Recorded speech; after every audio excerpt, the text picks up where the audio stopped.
Hello and welcome to the second podcast of New Polity's podcast, which we have just decided, like literally just decided, is going to be named The Politics of Tyranny. And that's because we thought How to Kill a Tyrant would get us on a watch list. Or canceled from YouTube or something. And we got to get them that YouTube money. That's where we're really rolling in it. We're also in an unfinished studio space, so if you're aesthetically repulsed by our surroundings, it's not our fault. It's actually your fault. Donate. Oh, I like that. Donate to New Polity to help us complete this here studio, where we will be able to produce many more podcasts of dubious merit. I think this one will be good, though, because what we're doing is we believe that we live under a tyranny. And I think part of saying this is that it immediately associates you with a certain right-wing tinfoil hat nut job yeah, set. it's very militia. It's weird that it's right-wing because I feel like it used to be left-wing. Well, it was, yeah. That's part of the way tyrannies operate. Yeah. But the point is, the word is loaded because it's sort of it's like the counterpoint for or rather, it's the opposite of like liberty, freedom, truth, justice. And so the people that tend to be like, we live under a tyranny, tend to have a very like American constitutional approach to it. We really want to approach it more from the classical tradition, especially in the Aristotelian and then Thomistic definition of tyranny. Absolutely. As rule for private gain. Right. Absolutely. Right. That's right. That's the place to begin. And where I think sort of framing this, as you said, you started out by saying we think we live under a tyranny. I really do. I walk out of my house and I think, into tyrant land. Yeah, we do live under a tyranny, it can be nice in a lot of ways. And it's an interesting thing because a lot of people are saying that now, and for a lot of people, this seems to have sort of caught them off guard because it seems to be, at least on the conservative side of things, that they didn't think they were living under a tyranny. 10 years ago, 8 months ago, I think, and then of course on the liberal side, they were living under a tyranny 8 months ago, but they weren't living under one 4 years and 8 months ago. Right. But then they were before Obama when it was Trump. Right. I mean, when it was Bush, that was a tyranny. Yeah. So we went from Bush's theocratic, the coming theocracy, the horror. I mean, for those of us that are old enough to really remember that. Yeah, I don't remember that. I mean, it was, oh yeah, man, Bush and Cheney and the whole thing. Tyranny. It was the United States was about to fall to like a Handmaid's Tale type theocracy. Sweet. So then we got Obama, the savior of progressivism. Right. That's when I sort of woke up to politics. Now we're not in a tyranny. Then Trump, tyrant again. Tyrant, Nazi, tyrant, worst kind of tyrant. Now Biden, not tyranny. Now the Republican side just flips that whole thing over. Right. Okay, so this is an interesting thing. So now we're back to a tyranny for the right wingers. Right.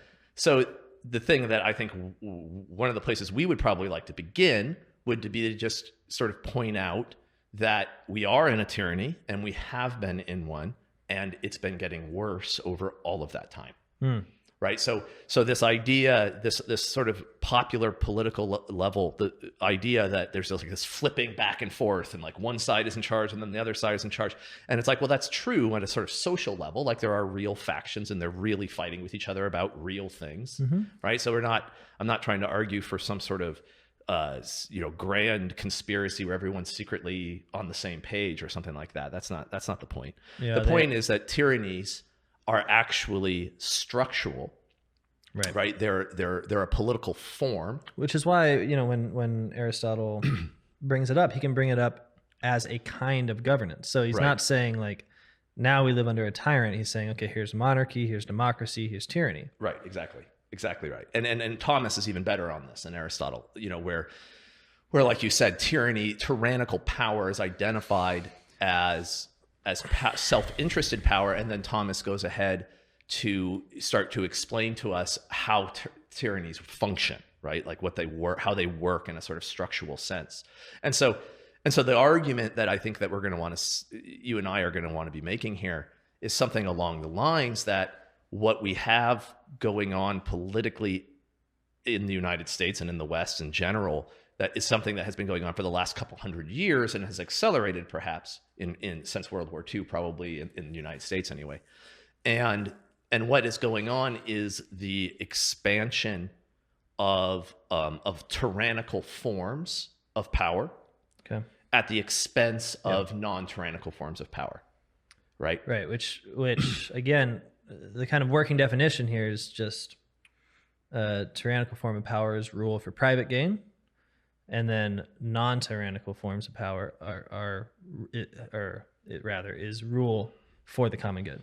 Right. So, and that's exactly right. So Thomas is very clear on this. He lays this all out in one article very clearly. He says in response to the question of would there have been mastery in the Garden of Eden, right? Human mastery over humans, and he answers, well, it depends what you mean by mastery. There's two forms of mastery, right? That's the basic format. And then he lays out these two forms. One of them is the form that we would call tyrannical, which is the form of a master and a slave, where the one who has mastery uses the one over whom he has mastery as an instrument for the fulfillment of his ends. Right. And then the other form, and so it's dehumanizing. It's basically like a form of property.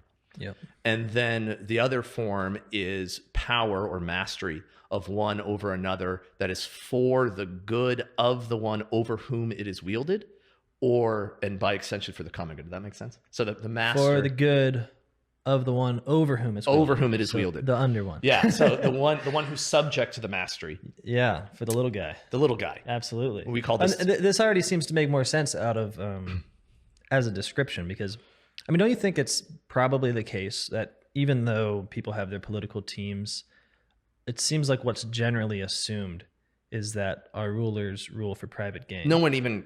It's like we all know that. Do you think anyone really wanted Trump to win? Do you think even in the depths of Trumpism that anyone thought like this man is motivated in his pursuit of the common good?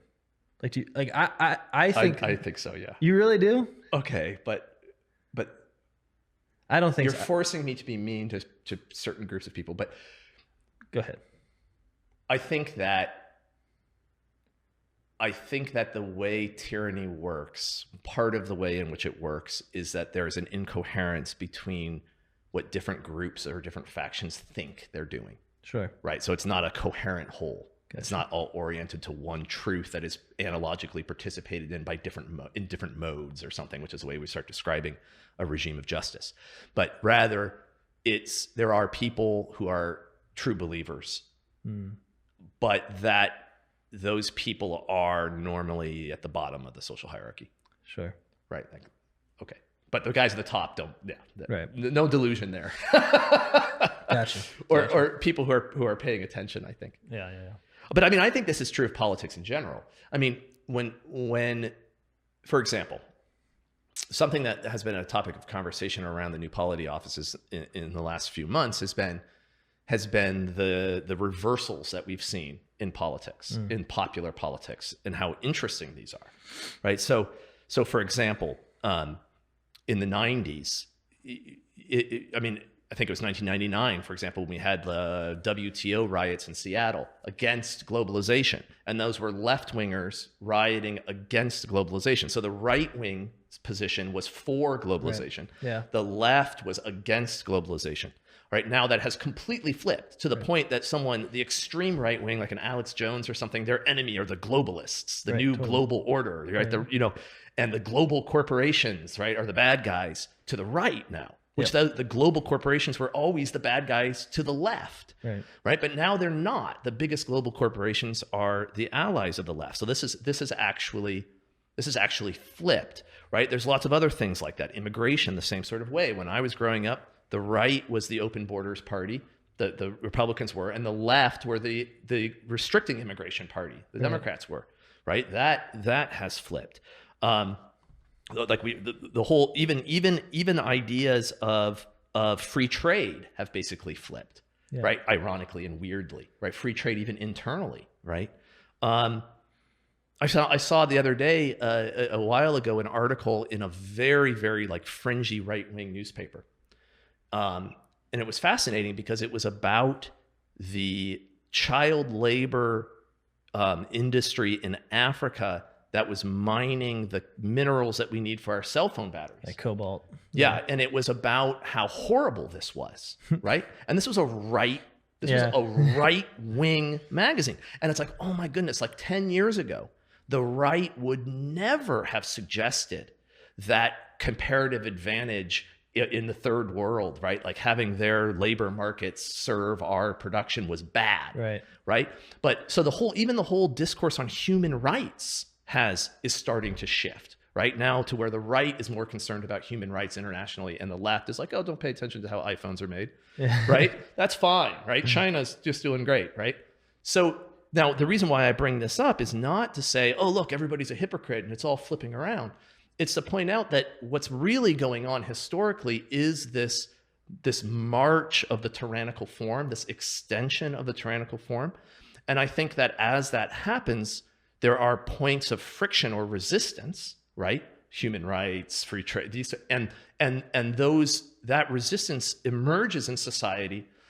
It's always there, but the dynamics or the alliances that are making up this, the factions that's within society are fluid and dynamic. These aren't like principled positions of one side and another side. Do you see what I'm saying? It sounds like what you're saying is that if you want rule for private gain, then inevitably you are going to, as you try to enact it, there's going to be opposition, right, to your personal rule for private gain. But you don't care. As a tyrant, you don't care about you don't have principles in tyranny. That's right. You simply want what works for you. Right. So as you enact that, maybe it's free trade, maybe it's not. But the point is that what a tyrannical regime does is makes points of opposition to tyranny into issues. Right. So they become issues around which you can take a side. So you can be pro free markets or not. You can be pro business, or you can be against it. But the point is that the actual mechanisms by which the tyrant is gaining remain.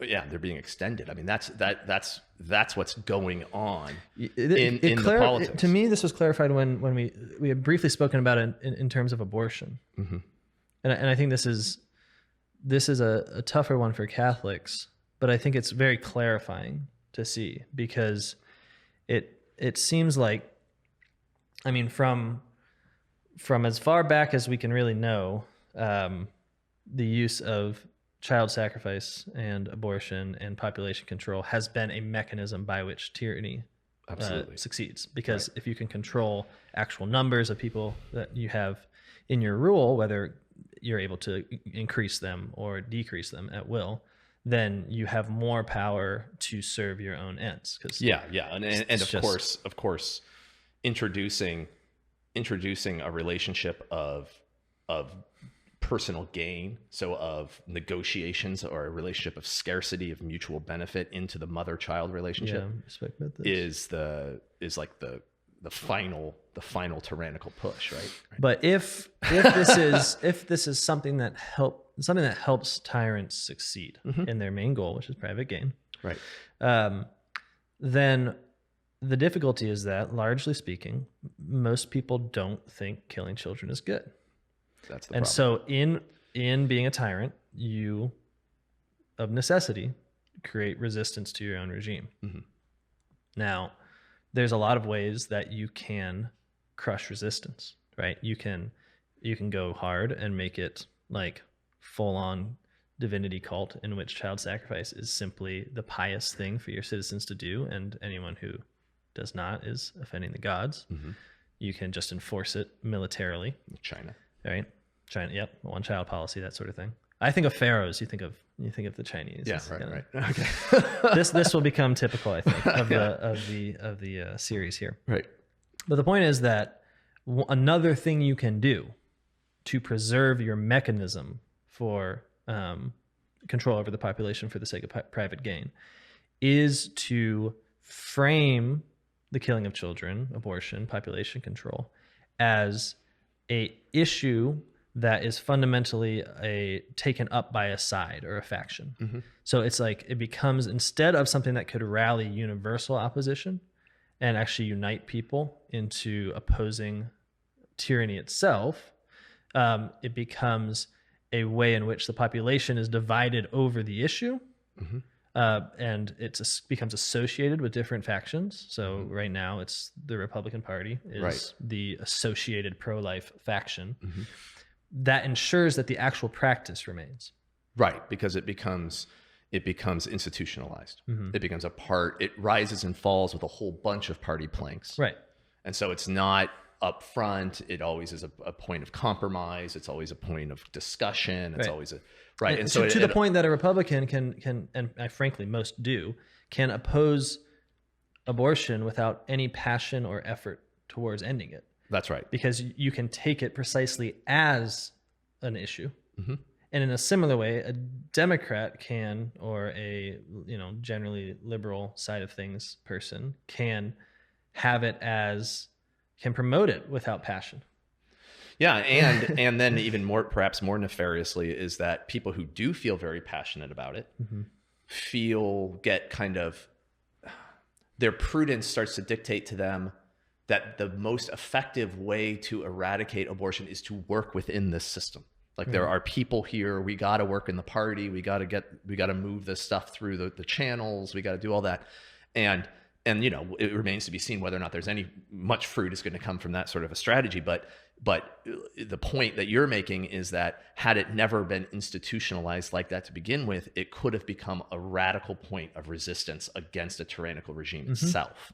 Right? The killing of children, like slavery or like things like that, is an issue that should allow no compromise, right? And so, and it's one that people would be willing to fight over, right? And what it does, so what dividing all points of opposition to tyranny, it's just a mechanism of tyranny itself to ensure its perpetuation.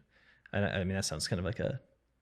We don't have to imagine this as some sort of top-down conspiracy. Right. I think it's more of a sociological observation that this is when people behave self-interestedly, this is the sort of thing they do because it's effective for them.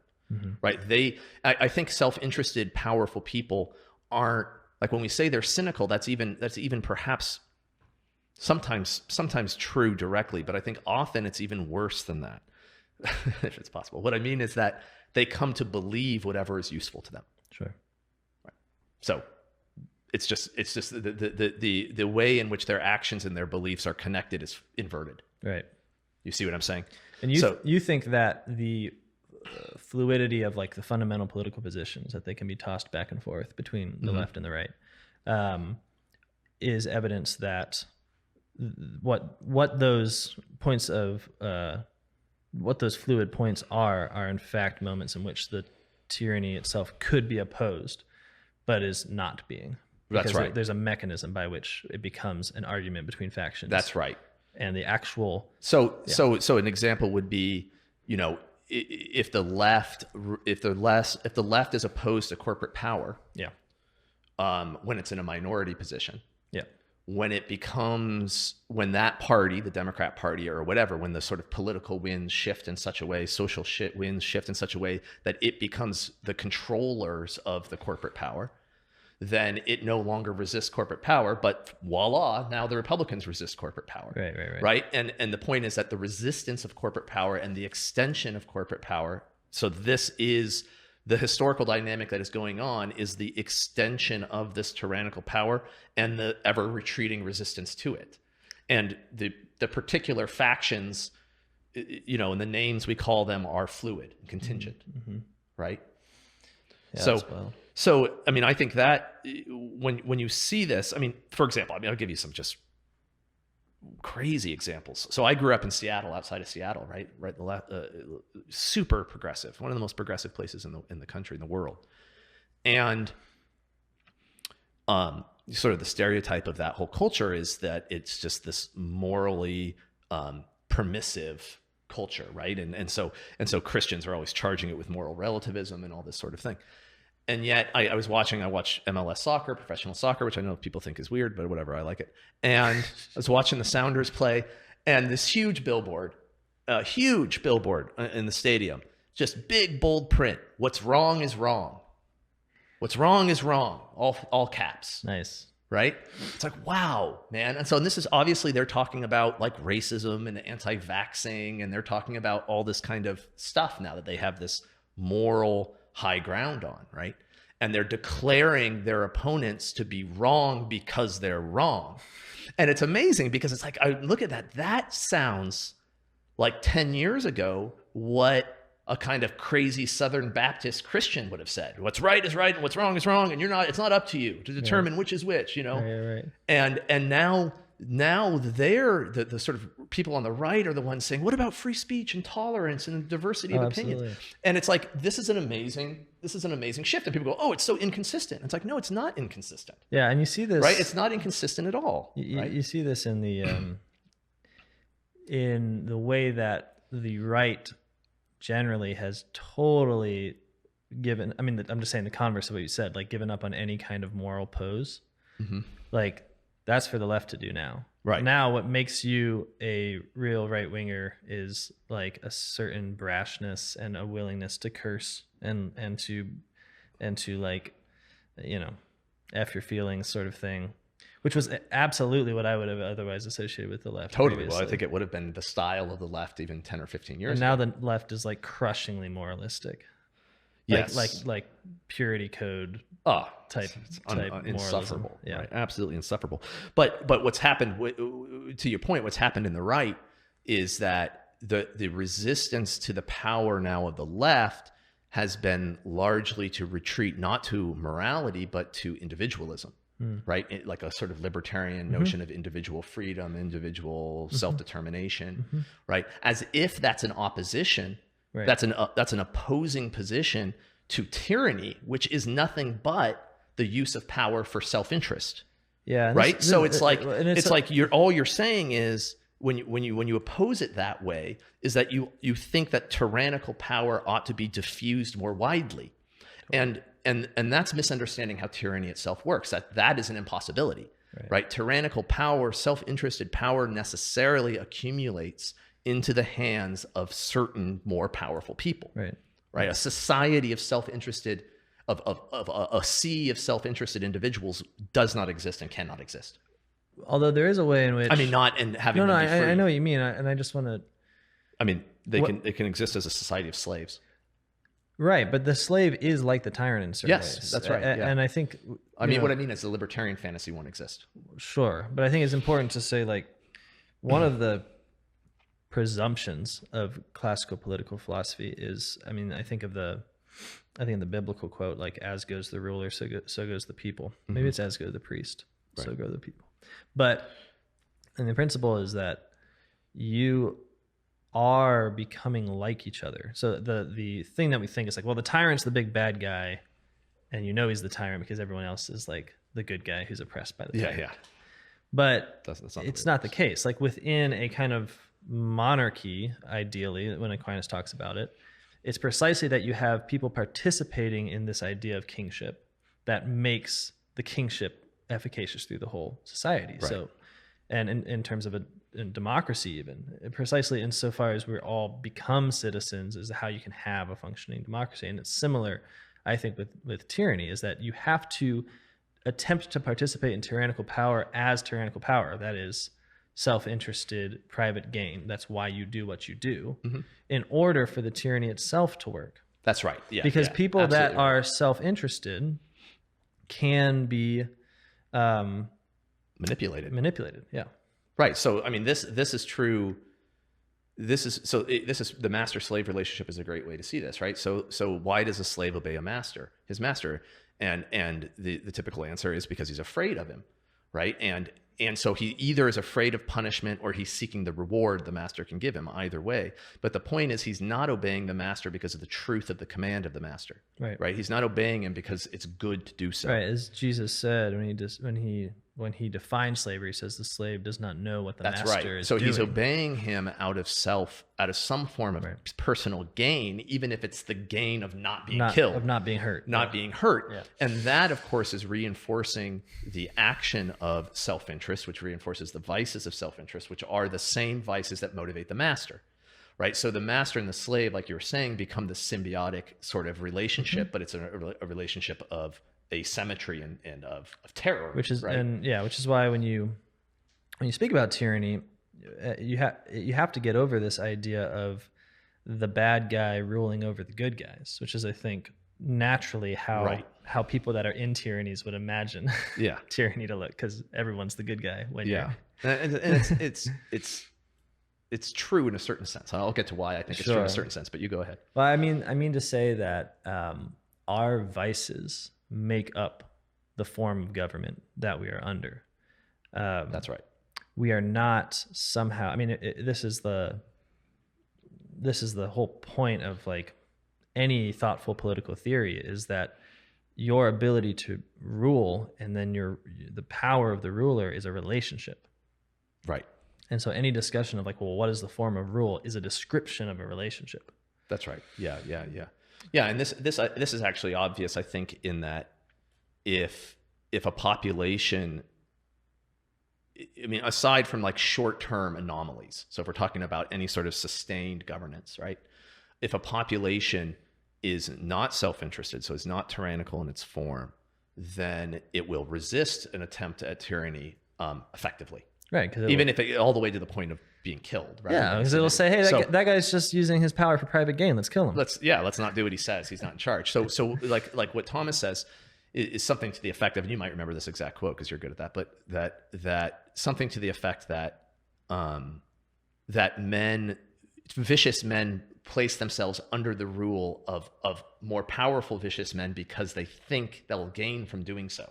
Yeah, they're climbers. They're climbers. And so this is the reason why when I was asserting that the libertarian fantasy won't work is because a bunch of self-interested people become not only predatory upon each other, but they become also opportunistic with each other.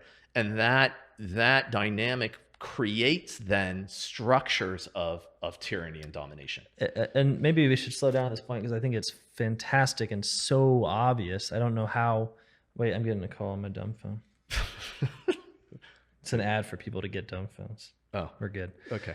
It's very obvious to me that, this idea that you will somehow, by virtue of being free people who get to do what you want, it's this weird remnant of Christianity that you think that will always end in like virtuous behavior. Like we'll all be good because we all get to do what we want and we're all free and our end is just to have freedom of action, like the libertarian. It's the weirdest. If you actually look at like what people do when they have freedom, it's obvious that they very often choose to do what is most advantageous of them, which often is to become servile. Right. Like, yes, that's exactly if right. you've worked in a company, if you've worked just any job, you've seen this, that the people that are most like, I want to do what I want and I want to get ahead and I want to like, that have most self-interested view of what they're doing are the most likely to essentially suck up to management. Right. And it will work and they will get ahead and they will become managers. Well, yeah. I mean, that libertarian fantasy is weird, right? So if the objective of everyone is to maximize their wealth, right? Then it becomes an obvious strategy of the littlest guys to work to maximize the wealth of the bigger guys so that they get paid, because that's the only way they can do it. That's why, right? And that's why libertarianism and socialism make total sense together. Yeah, they make total sense together, right? And so anyway, I feel like what we want to talk about here, what I want to try to get at is this understanding of the sort of arc of recent history, political history, and that this form of tyranny that we're talking about, both the tyrannical leaders and the tyrannical population, the respective population, is something that has been growing. Yeah, and it's growing at the expense of another form of social order, right? So there is forms of social order that are based upon that. The second form of mastery that I talked about, the form of mastery that is mastery for the weaker party and therefore for the common good. And that this form, the form that this form of power takes is historically, say, the form that we see in families and churches and communities and guilds and in these sorts of nested networks of associations of personal care and concern. Right. When your motivation is for the other. Your motivation is for the other and not for yourself. And they're intimate and tend to be small enough and intimate enough that any action that is self-interested becomes immediately identified as such and eliminated. Right. refused access to these structures. Right. I mean, you see this in the family most obviously, right? If someone is acting, if the father or mother begin to act for self-interest, it's horrible. Yeah, it's abuse. And immediately it's like our definition of abuse, and immediately felt as something wrong. And I think that works the same way with these other forms of association. And so what I think we see historically speaking is that at the birth of modernity, you have a society that is mostly governed by those forms, mostly governed from that long inheritance of Christianity, in which power is oriented to lifting up the weak. Power, yeah, and oriented towards, and which is another way of saying towards the common good, right? Yes. Because the common good is this corporate movement from the imperfect to the perfect, the movement towards our end, which is happiness together, right? And so there's this those who have achieved more power reach down and elevate those who are lower into participation in their power, which is the movement of the whole towards the end, right? Which is perfection, easy happiness. Yeah, but I mean, that's the basic dynamic of the common good, right? And so, yeah, these forms are forms that are oriented towards the common good, which is another way of saying towards the weak, I think. And at the birth of modernity, the vast majority of society is actually governed by these forms. So we would say the regime, we're so used to talking about unitary political regimes that we think about the state, and we don't realize that that's a part of the ideology of tyranny that we're talking about. The fact that we talk about it that way, like we have to stop thinking that way. We have to understand that a society that's governed by these other forms has a different regime, and it's not the tyrannical regime. It's this regime, which is a regime of the form of mastery, the sort of just form of mastery. And so what happens at the beginning of modernity is that there's a tyrannical regime set up, which we will call the state, right?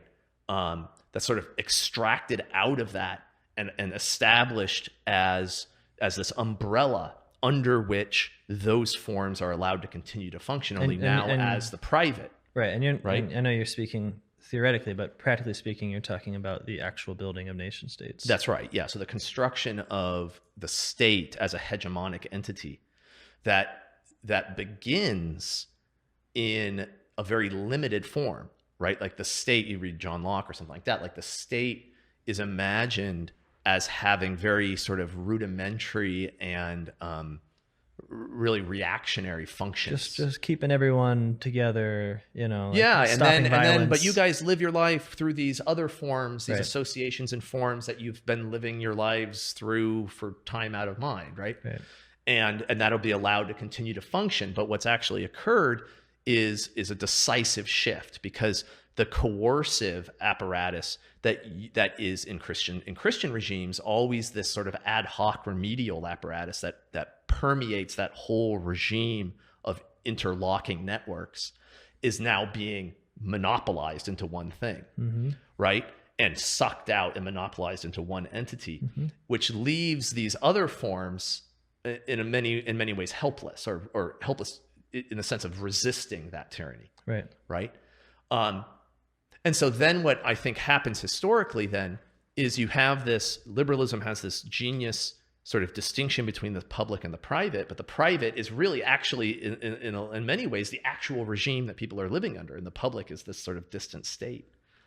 But then the historical dynamic is the sort of imperialism of that tyrannical form into and through those lingering forms of governance of the old regime, right? And that is a centuries long transition, right? And it's a transition of really converting the culture itself out of a culture of concern for neighbor and into a culture for concern for self, which is what enables a particular accumulation of power. Exactly. So I can give an example, I think, that maybe would be helpful, which would be something like the family in say the 1950s typical American suburban family. Yeah. Right. Where you have the husband who goes off to work every day, the mother who stays home, right? And does all the housework and cares for the kids and cooks the food and does all this kind of stuff. And she does all of this without pay, right? The husband goes off and works in the corporate governmental public realm, but there's this whole private realm with all this private work that's being done for love, right? This is a structure that is not a structure of self-interest, but a structure of donation or gift, right? Of a lingering form. Okay. Now, there's an immense amount of value there if you look at it sort of cynically. Think of all the hours of labor, all the brain power, all the work, all the goods that can be consumed, all the products that could be sold, all the commercialization that could occur.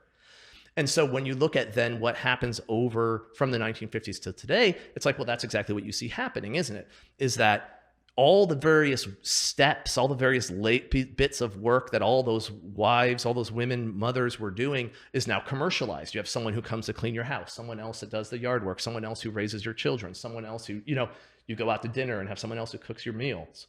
And the wife herself goes off and works for some big company. And so all that structure that was not a part of that public regime now is. Mm-hmm. Right? But nothing has changed constitutionally, right? Like we're not talking about some sort of legal regime. We're not talking about some sort of political revolution, but it is a legitimate extension of one regime at the expense of another regime. Right. So now the regime of self-interest, the lady cleaning your house is doing it out of self-interest. Right. You going to your corporate job, you're doing it out of self-interest. The waiter at the restaurant is doing it out of self-interest, right? All of the work that was once done out of care for the other is now been appropriated into self-interest. Now, what happens there, of course, is in every one of those transactions, there's value that can be scraped off. There's taxes that can be taken out. There's profit to be had, right? Data to be collected. Yeah. But in all of it, solidarity decreases, right? Like the network of love that makes for structures of power that are not susceptible to tyranny is diminished. Right. Yeah. Right? Is diminished. And that's the dynamic that leads to like what we're seeing today is just like the nearing the completion of the project. Right. Yeah. Right? Yeah. Like nodes of resistance are vanishing to the point where we have this sort of like memory of resistance, but we can't find it. Mm-hmm. It's like, why aren't we resisting? Why aren't there protesters? Why are there? And it's like, well, because no one knows anyone. Like, how would you protest? Like, where would you even find any? You have any friends? I mean, we don't have any like associations that are capable of action. We don't have any leaders that would tell us to go out there and do it. We don't have, right? Like, right. And if you think about like the fact that all labor, I mean, to a vast extent has become alienated and a part of just the production of corporate profits. Well, that just means that there's no, that everyone is susceptible to threat by fine. Now. Yeah, that's right. Yeah. So one of the questions of tyranny is that you need to be a tyrant, you need to have a larger scale than is healthy, because like we were talking about, you need to hide the fact that you're just working for private gain. Right. And while it's very hard to do that within a group of 10 people, like you'll get called out and then beaten up in a corner. It's much easier to do with like 93 million people or 300 million people. If you're looking at, I don't know how many, there's a lot of people in America anyways. 340 million. It's a lot. So it's easy not to notice, despite all of our media, the pursuit of private gain in the ruler. Yeah. But the fact that the last 300 years have been a story by which workers have been deprived of any ownership and of any productive ownership, so they cannot produce for themselves and for their families, means that you've created a society of people who are enormously susceptible to being manipulated to do something versus another thing through the use of fines. So like your employers can be fined for not giving a vaccine would totally right. This current mandate. Right. But that developing a society of people that can be controlled by saying, I'm not going to give you this benefit or I'm going to take away this amount of money was a project of hundreds of years. That's right. Or like if you go to, I mean, outside of actual like coercive, I'm going to take your land and property. 200 years ago, even the idea that you could get people to do what you want, it would have been absurd, by laughable, manipulating their pay. It was not even possible. Laughable. You have to first, and this is why this goes back to this idea of like different sort of political issues that precisely insofar as their issues mean that what's being hidden is the sort of mechanism of tyranny. And one of those is obviously the absolute destruction of productive property, or like the absolute destruction of the distribution of any productive property, which has created a population of people who are easy to move around. Well, yeah, and you got to have that. I mean, you know, now I'm going to really feel like I'm going on the right wing side, but sometimes they're just really right about things. Like, for example, the targeting and destruction of the small businesses in the last few years, the last 2 years, right? That the people who are on the receiving end of the destruction wrought by a lot of the COVID fallout have been the small businesses, and the people who benefit immensely are the large corporations. Absolutely. But this is just almost like an acceleration towards the goal, which is which would be the elimination of those diffused nodes of power. Because when you have means, then you're less scared. You're less scared. Right. And when you're less scared, you're less, you can be less manipulated by people that want to scare you, or use scaring you as a way to move you.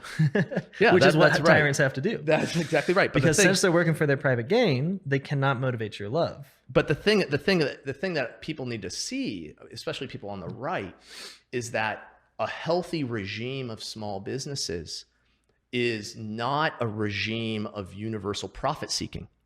Right. Like, people who run their small businesses overwhelmingly love their businesses. There's a vocation for them. There's something that they care about. It's not just the pursuit of wealth. If it's just the pursuit of wealth, they go work for Amazon. Right. And then you're just a large business that's thwarted. Yeah, that loses, you know, and that sells out as soon as you start making any money and a big company buys you off, totally. Right? Which is like what happens to all the little tech startups and stuff, because they really are just about money. Right. And so what we're talking about, if we start talking about regimes of diffused property, diffused power, is that we are talking about regimes that are not fundamentally based upon self-interest. Right. And this is the thing that the people on the right certainly have to wake up to, big time. Right. Yeah. Like, otherwise they don't have a chance. Don't you think it would be, I mean, I feel like we're coming to something of a close here. Yeah. Don't you think it would be an obvious political success story, or at least a way of resisting tyranny, for the kind of conservative voices to just completely drop self-interest, and as a like express motivating part of like American conservatism? It seems like if you could actually be a sort of soapbox for the old order of protecting the weak. Yeah, I think that would win. I mean, I think that could win. I don't think cynical at first. I don't think people are aware that that's an option. No, you're right. So I think that a lot of, they don't, like, they think, you know, you listen to some of these guys on the radio, Sean Hannity or something like that, and it's like they're opposed to the state, they're opposed to the big power grab, they're opposed to all this, but they have nothing to counter it with. Like, they can't find anything. Right. And so, like, the best they can do is like, you're not going to get as rich as you would have. The economy's not going to be as good, and your 401k is not going to do as well. And it's like, dude, that is not an argument against these guys. Like, all these guys are doing are trying to maximize their own wealth. Right. And for you to say, hey, you're trying to maximize your wealth, and these guys are going to keep you from doing it, so you should win. It's like, that's not really a philosophical debate. No. Right. It's like when the conservatives are like, look how poor people are in socialist countries. It's like, that's not the point. Yeah. Like, is the way we should live just which mechanism makes us the most rich? Well, then we are the world we have. Yeah, exactly. Like, the people, like, there's no reason for self-interested, profit-seeking people, purely profit-seeking people, to respect the dictates of libertarian theory. Right. Like, why would they? Right. Why wouldn't they use the power of the state to advance their own interests? Obviously they would, which is obviously what they do. Right. So, and that's historically what has occurred. Yeah. Right. This shouldn't be a surprise to anyone. Yeah. So the idea that you can somehow isolate self-interest in some sort of private realm and then keep the public realm as a realm of like service or something is bizarre to the extreme in my mind. Right. I mean, that just can't possibly work. I mean, I think this movement towards a culture of self-interest, so a culture of tyranny, is also behind what we see when people talk about how vicious politics have become, or how polarizing it all is, and how we are all fighting with each other now. I have heard this. And it's like as if there's real factions, and it's like this is what you would expect among a community that has become self-interested in its sort of cultural core, right? It's like they are going to bicker and squabble and fight with each other because that's what selfish people do. So, yeah. Right? And so it's not, there's a unity in that disunity, right? That's what I'm saying. There's a way in which we look at it and go, yeah, that's one culture. That's one corrupt culture that's doing that. That's behaving that way. Yeah. Do you see what I'm getting at? No, I think I do. And I think it's what we want to discuss throughout this series is the ways in which an old order, in which power is orientated towards the weak for the common good, is replaced by a new order in which power is for the sake of private gain, aka tyranny. And that this isn't just we have to get over a certain world historical vision, I think, that we're sometimes possessed with, of, tyrants being the strong man who kind of rules in a time of crisis or chaos, and really take Aquinas seriously and say, okay, every place in which there is peace, abundance, and in which people are not working for their own self-interest, but in fact are working for the common good, is a potential place of conversion to the tyrannical form. That's right.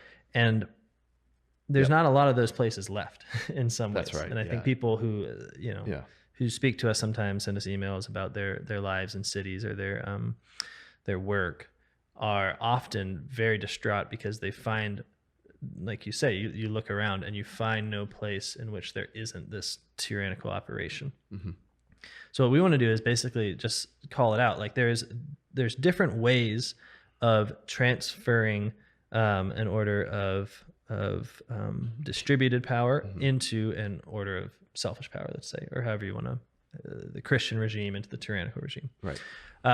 It's one thing to turn a family into a tyrannical family. It's another thing to turn business into tyrannical business. It's another thing to turn even technology or like actual production. Yeah, even the church itself, tragically. Yeah, the church, absolutely.